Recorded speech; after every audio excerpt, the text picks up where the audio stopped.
संस्थान मावळ, नामदेव महाराज संस्थान पंढरपूर नरसी आणि ज्ञानोबाराय संस्थान आळंदी देवाची, या 4-5 जणांचं आमंत्रण असं आहे की चालू वर्ष ज्ञानोबारायचं 750 आहे, नामदेव महाराजाचं 675 आहे आणि तुकोबारायचं 375 आहे. मग तर हे संपूर्ण महाराष्ट्राने साजरं करा असं या संस्थानांचं म्हणणं आहे.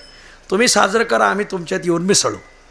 आणि मग या निमित्ताने गेल्या वर्षात 7 उत्सव एकट्या तुकोबारायांचे झाले.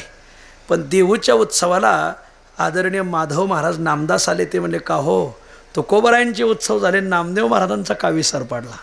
म्हटलं तीही उणीव भरून निघेल. आणि ज्ञानेश्वर महाराज संस्थांचे सगळे विश्वस्त म्हणतात की तुम्ही करा उत्सव, आम्ही तुमच्यात येऊन मिसळतो. आणि मग या वर्षीचा पहिला नामदेव महाराज ज्ञानोबाराय आणि तुकोबारायचा त्रिवेणी संगमात्मक उत्सव पहिला भंडाऱ्यावर होणार आहे.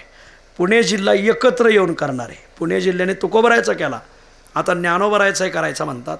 खूप दिमागदार उत्सव होणार आहे भंडाऱ्याच्या पायथ्याला 23 जानेवारी ते 31 जानेवारी. खूप मोठं पारायण आहे. आणि मग आता तिकडंच करायचं, मराठवाड्याने करायचं नाही का? ही तर संतांची भूमी. ज्ञानोबाराय मराठवाड्यातले, आपेगाव. नामदेव महाराजांचा वंश मराठवाड्यातला, कुठं? नरसी नामदेव. वा. आणि मग ज्ञानोबाराय, नामदेव महाराज आणि तुकोबारायचा उत्सव. तुकोबारायचे सगळ्यात जास्त अभंग पाठ आणि सगळ्यात जास्त तुकोबारायच्या गाथ्यावर भजनं मराठवाड्यात होतात. आणि मग कुठंतरी तुकोबाराय, ज्ञानोबाराय, नामदेव महाराजांचा उत्सव घडावा. आणि म्हणून मग गेली 4-6 महिन्यापासून आपल्या लातूर जिल्ह्याला एक चांगली लाट आली की ज्ञानोबाराय, तुकोबाराय आणि नामदेव महाराजाचा उत्सव करायचा. तारीख आखली. तारीख आहे 22 फेब्रुवारी ते 2 मार्च. तर सगळ्याला विनंती, सगळ्या आपल्या मराठवाड्याला, लातूर जिल्ह्याला 22 फेब्रुवारी ते 2 मार्च कोणीही लग्न धरू नका. या वेळेत आपल्याला लातूरला खूप महामहोत्सव संपन्न करायचा आहे. रोज 1000 टाळकरी, रोज इकडून 10 पखवाज, इकडून 10 पखवाज, रोज गाथा पारायण.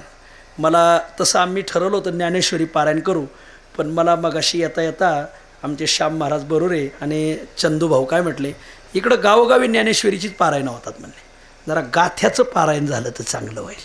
आणि मग आदरणीय एकनाथ शिंदे साहेब 25,000 गाथे छापून देऊ राहिलेत आपल्याला महाराज. ते माणूस खूप धर्मप्रेमी मनुष्य आहे, खूप धर्मप्रेमी. आणि मग असं मोठं गाथा पारायण आपल्या भागात होईल.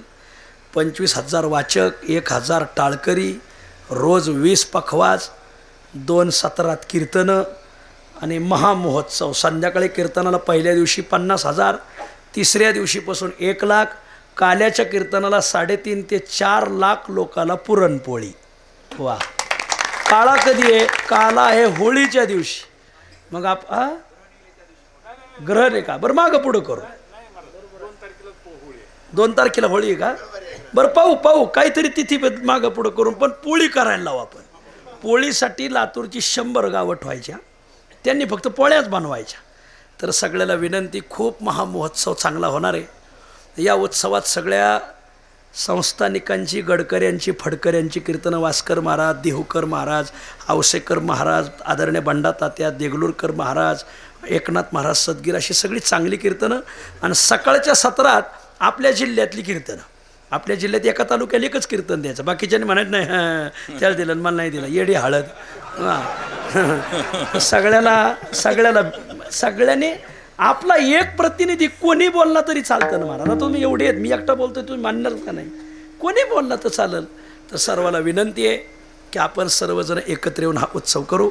4 ते 6 काकडा भजन, 6:30ला गाथा पारायण सुरू करायचं, 6:30 ते 11 संगीत गाथा पारायण, 11 ते 12:30 तालुक्याची कीर्तन.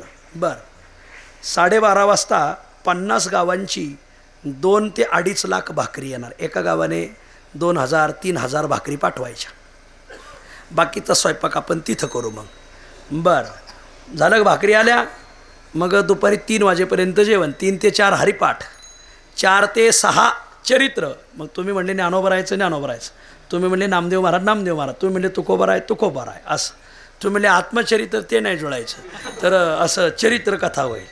आणि मग 4 ते 6 कथा झाली का 6:30 ते 8:30 कीर्तनाचा टाईम हा ठेवायचा, कारण लोकांना मागं जायचं आहे परत. 6:30 ते 8:30 खूप भव्य दिव्य कीर्तन संपन्न होईल. 8:30 वाजता परत 50 गावांच्या 3 लाख भाकरी आणि मग संध्याकाळी आमटी महोत्सव. महाराष्ट्रात जेवढ्या प्रसिद्ध आमटीचे आचारी आहेत त्या भागातले आचारी बोलून पहिल्या दिवशी आमची नगरची आगडगाव आमटी, दुसऱ्या दिवशी जुन्नर तालुक्यातली आण्याची आमटी, तिसऱ्या दिवशी शेवगाव तालुक्यातली शिपी आमटी आपलं शिंगोरी आमटी, चौथ्या दिवशी कर्जत तालुक्यातली शिपी आमटी, 5व्या दिवशी पंढरपूरची बाजार आमटी, 6व्या दिवशी मावळातली आंबळ्याची आमटी आणि 7व्या दिवशी आपल्या लातूरचं बोरसुरीवर. वा, 2 लाख लोकाला वरण बनवायचं. एखादा आता चंदूशेठ, आता तुम्हाला थोडं फिरावं लागेल. तुम्ही श्यामशेठ दोघं फिरले का? कोणी वरण देते ना आमट्या देते ना आपल्याला. वा, तर थोडं फिरावं लागेल. आणि लखनगिरी महाराज हे आहेत. आपल्या सगळ्यांनी फिरायचं बरं का. आता चांगली माणसं शोधायची. तर सर्वाला विनंती, असा हा उत्सव आहे.